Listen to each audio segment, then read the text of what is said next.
We've discussed many times in Pirkei Avos, there's a concept of mitzvah goreres mitzvah, avera goreres avera. That when you do one mitzvah, it engenders you to do another mitzvah. And when you transgress, you do an avera, which is transgression, it engenders you to do another avera. What's the rationale?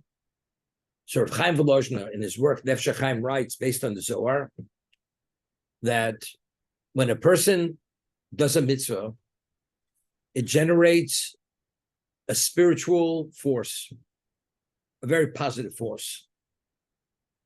The majority of that force, that energy which is created through the mitzvah, detaches itself from this world and goes to the world to come. And it's held in an account for that person that after he passes away, that's going to be his world to come. Because that's a result of his initiative to do the mitzvah. But there's a trace of that energy which remains with him, which gives him the ability to ascend to another level to perform again, to make it easier for him.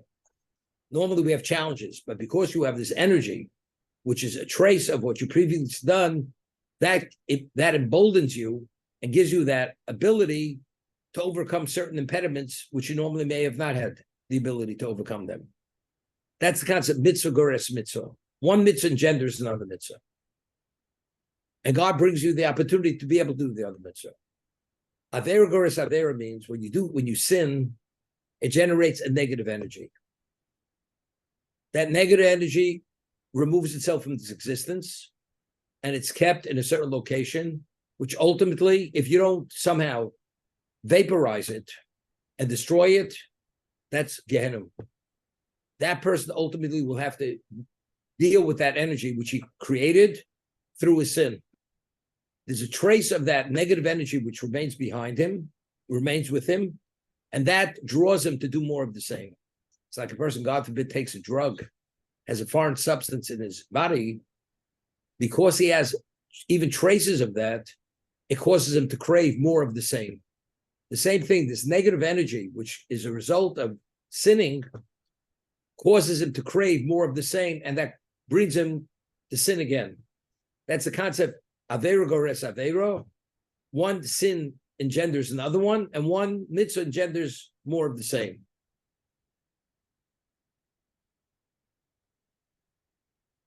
Now, this week's reading, the Torah tells us about the Jews go to war, and you were in war. And we're talking about not a war where it's to conquer Canaan. It's a non-obligatory war. And the Torah tells us something very unusual. And you see in the battle, you notice a non-Jewish woman, and you're somehow attracted to her because she's beautiful. What about even she's ugly as sin? But somehow you're drawn towards her. We're talking about sexually, you're drawn towards her.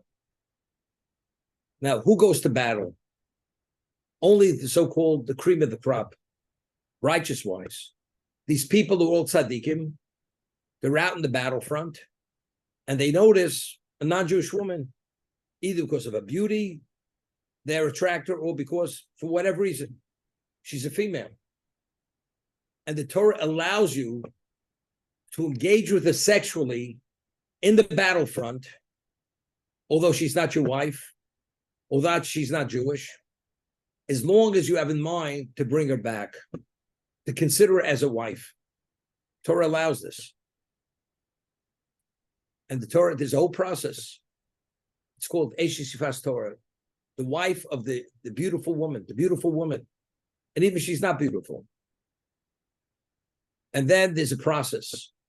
You bring her into your home, you shave her hair, she grows her nails, she removes her ornate garments, and she stays in your house in this disheveled state for 30 days, and she cries, and she bemoans her past idolatry, her past life. And if after 30 days you still have an interest in marrying her, you convert her, they become a Jewess, and she becomes your wife. And if not, you send her off. That's what the Torah says. It's interesting law. We're talking about the most devout Jews are attracted to a non-Jewish woman, a pagan woman. She's beautiful. Look, you're only a human being. But even if she's not beautiful, what's the attraction? Like they used to say in the old days, you see a child as ugly as sin. You say, only a mother could love such a face. That's what they used to say. There's nothing to be drawn towards. Somehow, the person's drawn towards that. What is it all about? So the Chaim HaKadosh says something interesting. This is on a Kabbalistic level. Before Adam ate of the tree of knowledge, the human being was pure. The evil of that fruit, which is evil on the most absolute level, had no relevance to the human being. When Adam ingested that evil and became part of his being, Satan had control over Adam, over the human being. Satan had the upper hand in existence. He's the one who seduced Chava to eat and to offer the fruit to her husband. And they both failed. They were driven out of the Garden of Eden. That's the story. So the Zohar says when Satan had the upper hand, he had the ability to capture special souls. They were very special souls. And he captured them. And he would not allow them to become part of the spiritual realm to generate positive spirituality. But throughout history, we find there was very special converts that somehow were released from the clutches of Satan. Who are they? Ruth the Moabite, who's the grandmother of David HaMelech, King David. The story of Ruth. She and her sister were Moabite princesses, pagan women, and they married two Jewish men who were princes from the tribe of Judah. The husbands died. There was a mother-in-law by the name of Naomi, and Ruth, the Moabite, says she wants to remain with her mother-in-law. And as much as Naomi tries to discourage Ruth from converting, she says, I'm going with you. I will be with you through thick and thin. I want to be a Jewess. And she comes and she marries Boaz. Boaz is a prince of Israel. And who's her grandchild? King David. King David is her grandchild. So he says that her soul was one of those souls that were captured by Satan. And throughout history, we find they're released because of certain reasons. Another example. Shemaiah and Avtalio, they're mentioned in Pirkei Avos. They were Babylonians. They were the grandchildren of Nero, the Roman emperor. They converted to become Jews. They were the teachers of Hillel and Shammai. Could you imagine? Those two, their souls were from those special souls. They were captured by Satan. For some reason, they were able to escape his clutches. And there were special people throughout history. Rabbi Akiva wasn't a convert, but he came from converts. Reb Meir, the great Reb Meir Baal HaNes, came from converts. These are the greatest Torah sages in our history. They were the special souls that Satan captured, and somehow they were released, and they ultimately converted to be Jews. When you go to battle and you see a woman, these are very devout people. When they're going to battle, they're going with the concept, with the mindset to do a mitzvah. We have a principle, shluchim mitzvah elizoken. When you're an agent to do a mitzvah, you have divine protection. King Solomon says in Koheles, Shlomo Melech, Osa mitzvah lo yeda davaro. A person who's engaged in doing mitzvah, there is no negative consequence. All of a sudden, he's in battle, going to do a mitzvah. These people are holy people, and all of a sudden, they're attracted to this non-Jewish woman, to her beauty, and even not to her beauty. Doesn't make any sense. It doesn't add up. Because based on the principle, you have divine protection, because you're engaged in a mitzvah mission, why all of a sudden are you attracted? That automatically is an alert that this woman has that soul that was captured by Satan, and therefore, maybe you have to extract that soul and convert it to Judaism. This is the opportunity. That's this discussion over here. Although you're a devout person, although you're engaged in the mitzvah mission, somehow you're attracted, either because of a beauty, which doesn't make sense, because if you're so holy and engaged, you should merit divine protection. Why not? And if she's not beautiful, especially why you attracted, there's something about that person that attracts you, and maybe that special soul. And God is sending you a message to undergo this process to extract that soul. You bring her back. You put her in a disheveled state. You shave her hair, her nails go long. She removes her ornate garments, puts on ordinary garments. And she's like in a disheveled state. She should really be a turnoff. And she cries and grieves over her past for 30 days. And if after 30 days you're still attracted to her, you say it doesn't make sense. You know? The answer is, this is a confirmation she has that special soul. He marries her, and as a result of that, he actually, when he converts her, the soul is removed from the clutches of Satan. So all this attraction is due to what? Is due to, it may be one of those souls, and this is the verification process to determine this issue. Okay? This is the Orach Chaim HaKodesh based on Kabbalistic interpretation. He writes, what's the name of the Zohar? We find that when Yaakov had come back to Canaan, he had a daughter, Dinah. Dinah was the only daughter of Yaakov. He had 12 sons and one daughter. And she went to see the daughters of Canaan. She took a stroll. The prince of Canaan, Shechem, notices her, and he rapes her. You hear this? He rapes her.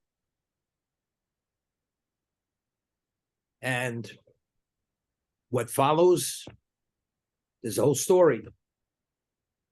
He wants to marry her. Yaakov says, Yaakov's sons negotiated, says, you people have to circumcise yourselves. After all the males are circumcised, Shimon and Levi, they go, and they destroy the community. And Dinah's taken back.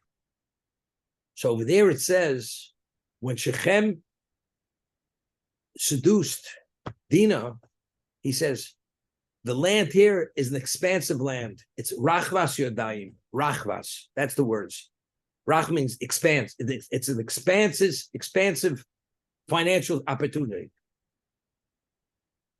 The letters Rachvas are an acronym. Rav Chanina ben Trajo. Rav Chanina ben Trajo was one of the 10 martyrs that were killed by the Romans after the destruction of the Second Temple.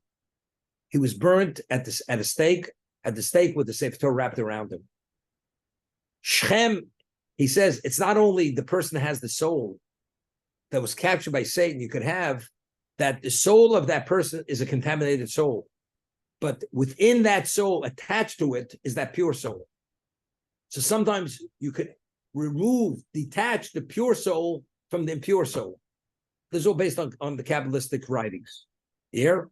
So when Shechem had relations with Dinah, that act of cohabitation, she was able to extract from Shechem that pure soul that was attached to his impure soul. Ultimately, Rabbi Chanina ben Dosa, when Dinah passed away, his soul manifested itself 1,500 years later, 2,000 years later, as one of the greatest Torah sages, who was ultimately one of the 10 martyrs that was killed by the Romans. Do you know who Reb Chanina ben Dosa was? Reb Chanina ben Dosa was the father-in-law of Reb Meir. Rameir Balanes, the great Rameir, his father was Rav Chini de Mendoza. Ruria, who was the daughter, who was the wife of Rameir, was the daughter of Chanin ben Tradio. So initially, that soul was one of the captured souls. When Shechem had relations with Dinah, she was able to extract that pure soul from him and became part of her soul. And eventually, that soul became independent as a human being, nearly 2,000 years later, manifesting itself as Rab Chanina ben Tradio. This is the understanding. Okay?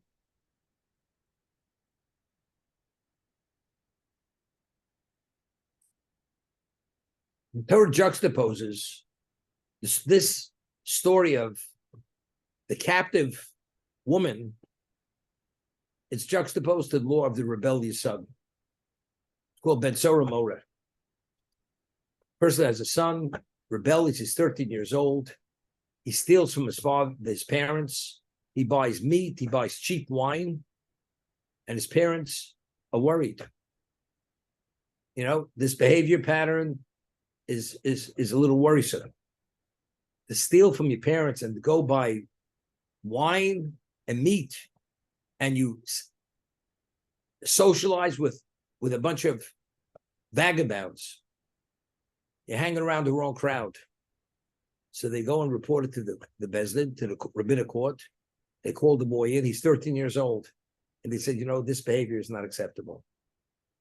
And they go and they flog him. And they tell him, you become a repeated offender, we're going to take your life. Why? And he becomes a repeated offender. He steals again, carries on this kind of behavior. He's put to death. Why is he put to death? So the Talmud says, this kind of behavior clearly indicates he's developing an addiction. If he's developing an addiction, ultimately, he's going to have to support that habit. And he's not going to have the means, because he's going to actually totally destroy all his parents' assets. And he's going to become a highwayman. And what happens if a person becomes a highwayman? He's going to commit murder to support his habit. Better nip it in the bud now, take him out as a person relatively innocent, rather than a person who's ultimately put to death because he's a murderer. That's the story. Okay? Now, so the Gemara tells us, why does the juxtapose this child, this scenario with this child, to the story of the captive woman? Because if you take this kind of woman, ultimately you have a strong likelihood you can have this kind of son from that woman. Meaning, you should try to just stay away from it. Don't get involved. Because the end result is this. The Gemara tells us that the scenario of this rebellious child to be put to death never ever happened. Never happened. Because all the criteria you need to meet this kind of fate, it's not possible to meet all the criteria. But it's just telling you, you will have a similar kind of child. The child will never be put to death, but factually, it's going to produce a child. It's going to be a rebellious child. He's going to be inclined to do bad things. And ultimately, he will become a highwayman. And ultimately, his choices are going to be difficult choices. He may be put to death because he's going to commit murder. What's it all about? Now, it's interesting. The Gemara tells a story. The Gemara says that a person at the age of 18 is a good time to get married. Why? Because when a person matures to a certain level and his chemistry starts working, unless you satisfy those sexual desires in a permitted context, it's not healthy. Spiritually, it's not a good thing.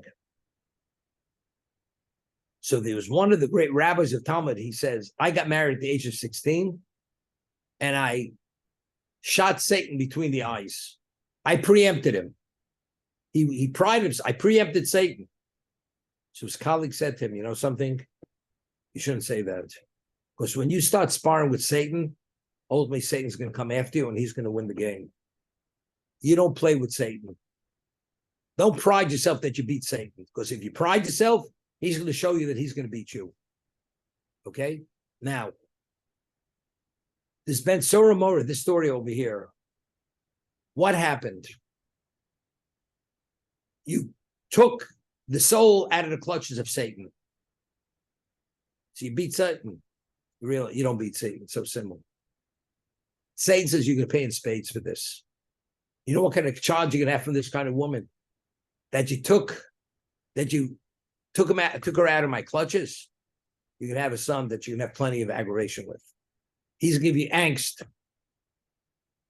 So that's why this is a consequence. I mean, you do a great thing. You saved the soul.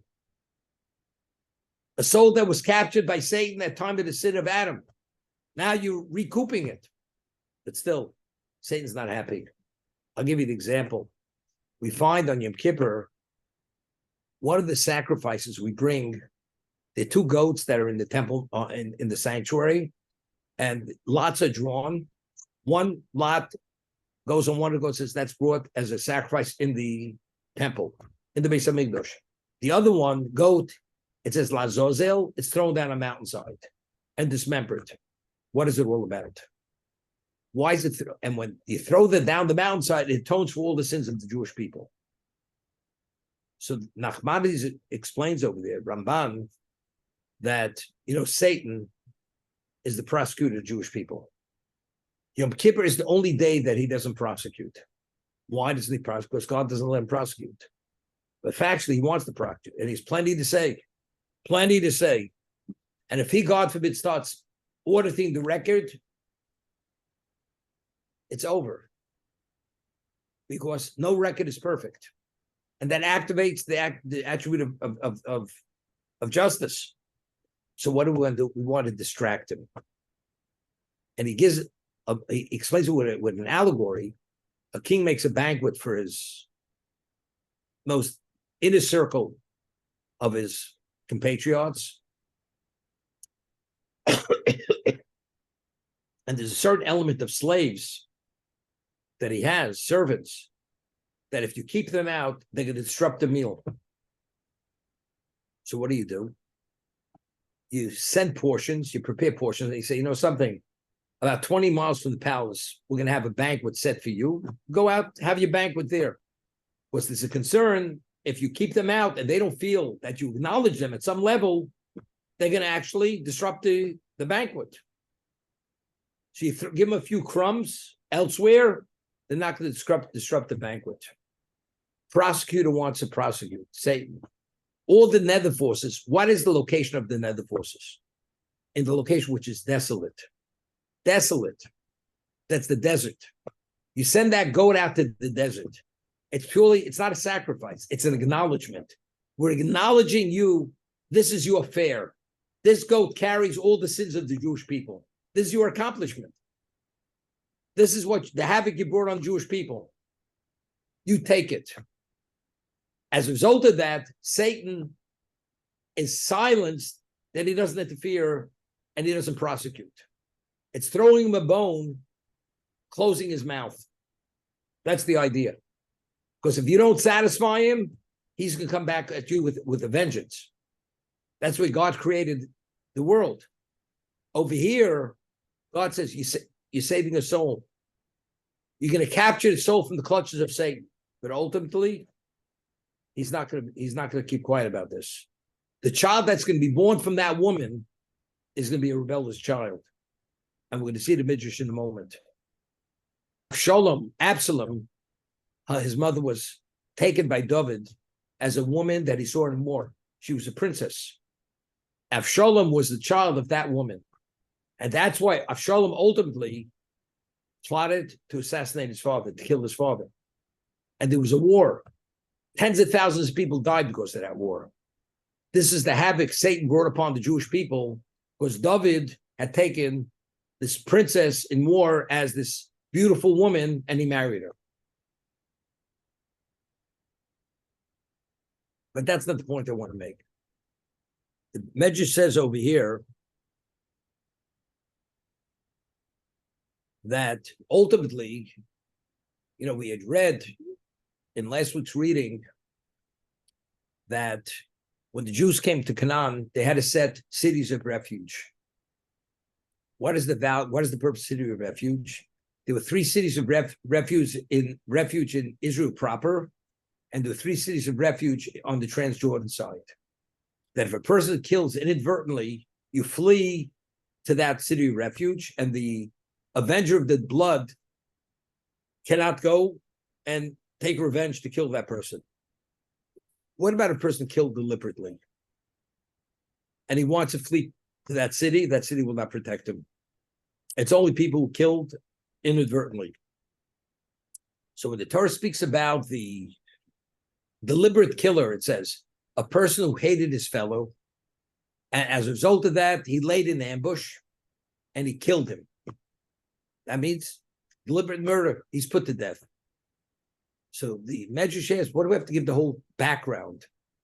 He hated him, and therefore he waited in an ambush and he killed him. Man waited in ambush, killed his fellow, killed deliberately, he's put to death. What do you have to make it so dramatic? The whole background information. He hated him, and that therefore he laid an ambush and ultimately killed him. What is it all about? So the Midrash says something phenomenal. There's a negative commandment that a Jew is not permitted to hate his fellow. It says, you should not hate your fellow in your heart. So this person, because he hated his fellow, and we have a principle of avera gores avera, so it goes from bad to worse. Because you hated him, it generated this negative force. The negative force intensified, that the hate is all-consuming. Now you want to lie in ambush to kill him. So why did he ultimately kill him? You know why? Was avera gores avera. Because the sin itself generated an energy which was negative, which totally overtook this person's life and drove him to commit murder. That's the concept of avera gores avera. That's Rashi cites the Midrash in last week's reading. So the man who kills inadvertently, it was done accidentally. But the person kills deliberately, it's due to avera gores avera. Because this young boy stole from his parents. He violated the law of stealing. And he bought meat. And he acted in a gluttonous way. What does that stealing bring? It brings another level of sin. What does it mean? You steal from your parents, you steal from others. You steal from others, you become a highwayman. You become a highwayman. Why does he ultimately commit murder to support that habit? Where did it begin? It began with a lesser sin brought to a greater sin, to the ultimate level of transgression, which is murder. So the reason why he became a murderer is because avera gores avera. Person doesn't become a murderer in a vacuum. It happens over time. But it's not just a bad environment. It's in that bad environment we make choices, and those choices are not good choices, and therefore it goes from bad to worse. Many years ago, there was a person who used to come to a class of mine, and he was a Russian. And he was brought up before Glasnost.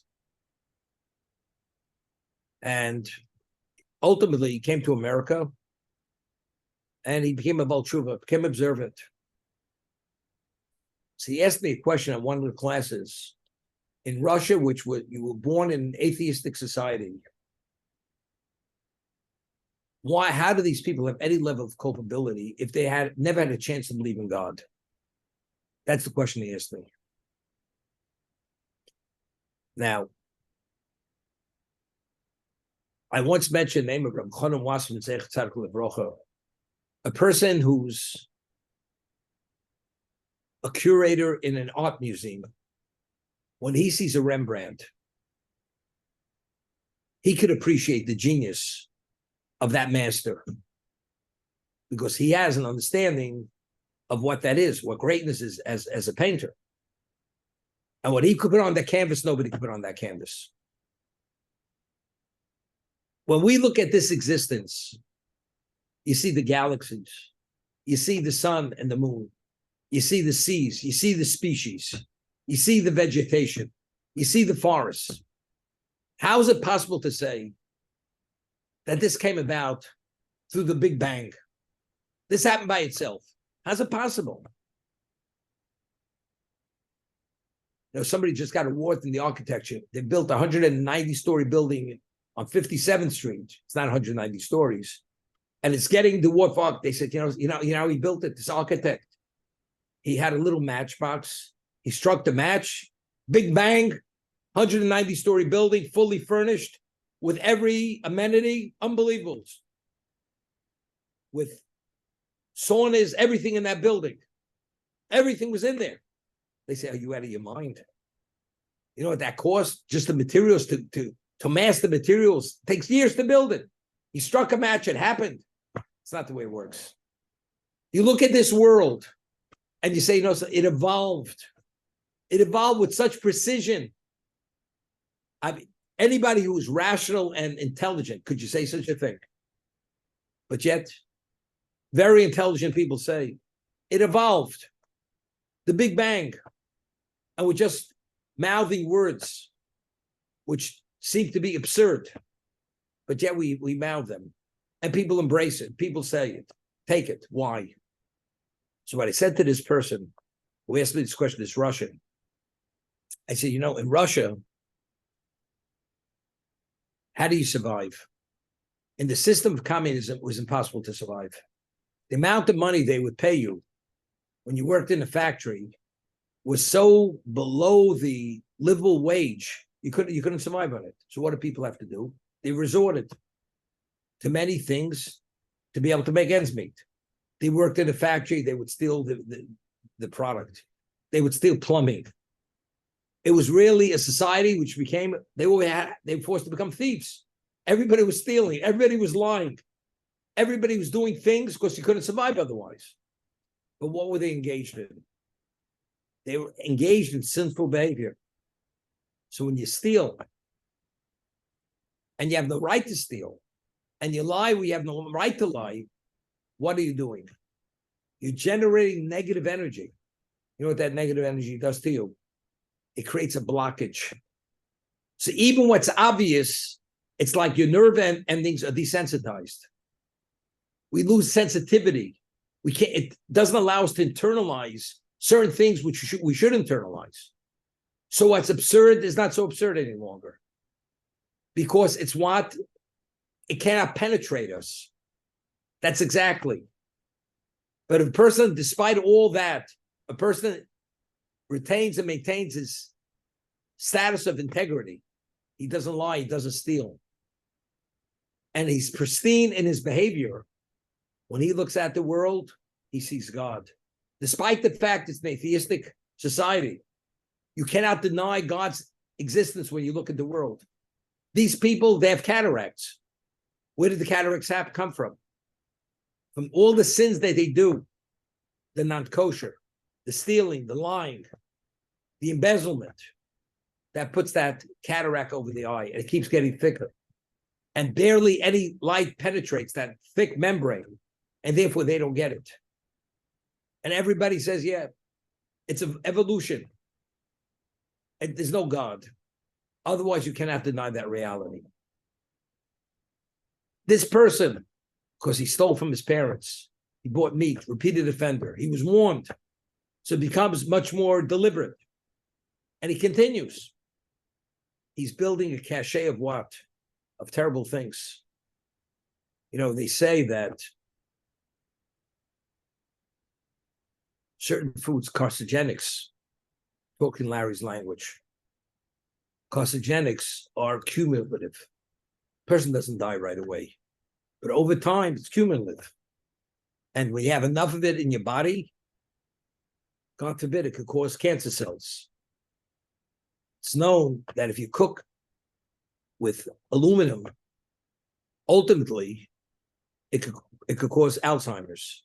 Because if you have enough aluminum in your body, or mercury, it will affect the brain, will affect your brain. Doesn't happen immediately. You have to absorb enough mercury, the PCBs or the aluminum, eventually to either develop cancer or Alzheimer's. or dementia. Doesn't happen in a day. All this, baby, is cumulative.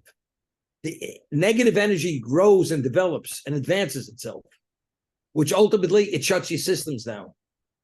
The spiritual systems don't operate any longer. You lose your sensitivities to many things. And that's what we're talking about over here. What about if you do mitzvahs?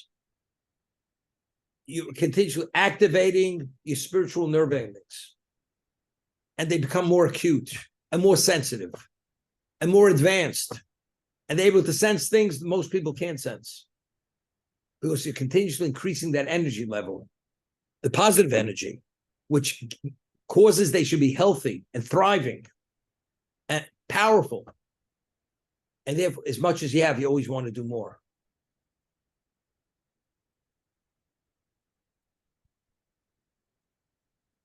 In this week's reading, the multiple positive commandments stated. For instance, the Torah tells us that if you come upon a mother bird nesting on its chicks or eggs, there's a mitzvah to send away the mother bird and take its chicks. Positive commandment. Then the Torah juxtaposes to that if you build a house, there's a positive commandment to put a parapet on the roof that no one should fall to his death. To avoid that danger. It's a positive commandment. Then it says, the Torah says another commandment, that if you plow a field, work the field, do not work with two species, an ox and a donkey. Because you're not permitted to work with two species. And when you plant the field, you can't plant crossbreed crops. Then the Torah says, if you have a four-cornered garment, you must put tzitzis on the garment, fringes. And one after another, one positive, next positive, another positive commandment. What is this all about? So the Midrash says, you know what it says? It's teaching us mitzvah goras mitzvah. You send away the mother bird. You did a mitzvah, great mitzvah.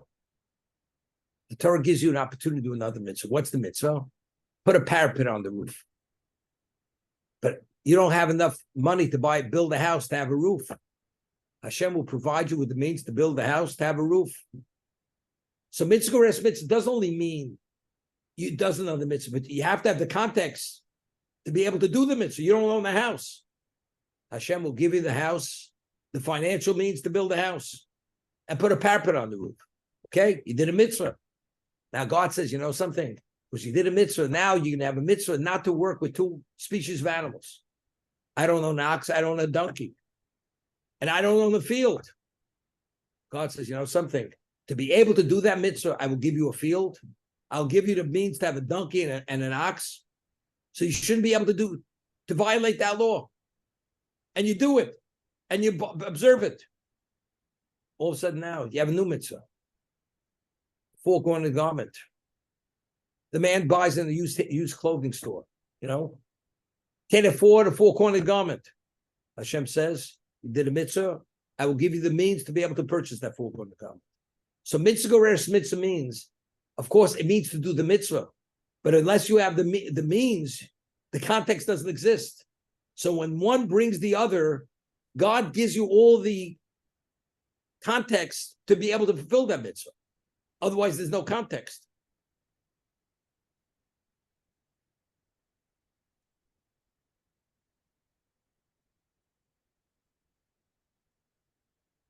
Person studies Torah.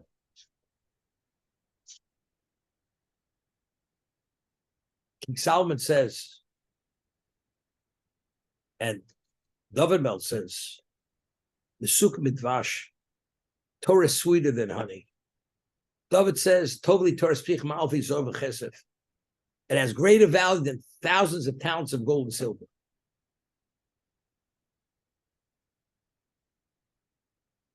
David says, I rejoice over your Torah like I've come upon great spoils. But what are we talking about? How do you get so excited? Understand, you get that $500 million cashier's check from the lottery after they took off taxes. That's something to get excited about. But that you engage in Torah study, David says it has greater value than all that. Are you in touch with reality?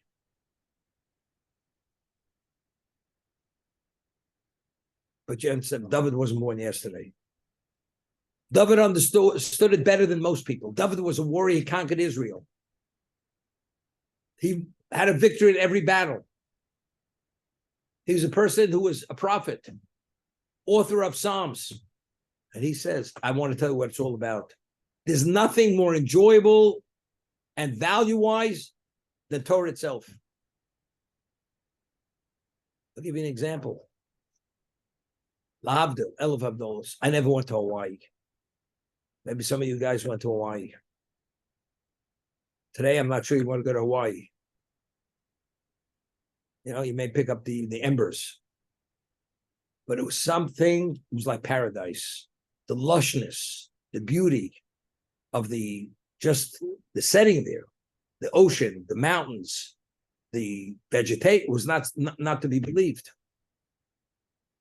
And somebody comes, he says, you know, there's a place out in the Pacific, you never see anything like it in your life. And you start describing the person, what are you talking about? This guy never walked out of a darkened bunker in his life. And you're describing something that he can't even relate to, that such a thing exists in existence. So what are you talking about? You know, I'm not a fool.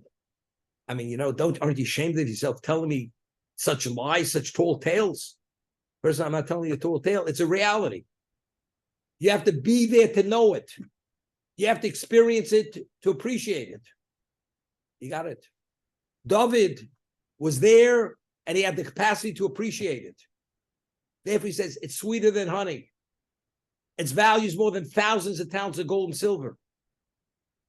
It's greater than coming upon the greatest spoils of a victory. What are you talking about? Because if you know what it's about, that's what it's about. David was that spiritualized person. He was the expert. It's like a person pays $10,000 for a special vintage of wine, and the person can afford it. Somebody says, are you out of your mind? Is wine worth $10,000? Well, if you understand the quality, the vintage of this wine, you'll understand it. The man tastes it, tastes like turpentine. He spits it out. Of course, your taste buds, what is it, you know? You eat Charlotte Russe and egg creams. That's why you're spitting it out. If you understand what wine is and what quality wine is, you'll understand its value. What do you understand? You eat hamburgers, you understand what Torah is. Your head's in the feed bag, in the trough, you understand what Torah is. You have no relevance to it.